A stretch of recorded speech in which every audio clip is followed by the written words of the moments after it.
गेल्या काही दिवसांपासून अकोट शहरामध्ये चोरींच्या घटनांमध्ये मोठ्या प्रमाणात वाढ झाली आहे।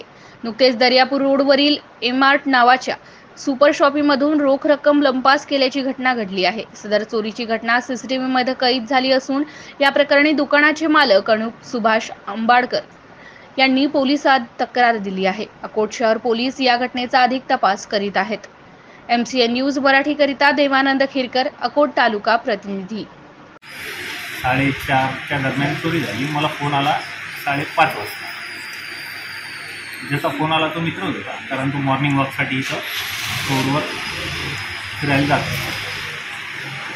त्यानं जेव्हा फोन केला त्यानंतर मी आलो, पाहिलं तर शटर पूर्ण वाकवलेलं होतं आणि नंतर कॅमेरे चेक केले तर चोरीचा जो वेळ दिसला तो 4:20 होता आणि चोरांनी जवळपास यातले 8-9 हजार रुपये कॅश जी होती चिल्लर ते नेले आणि डिओड्रंट्स वगैरे 5-6 ते चोरी।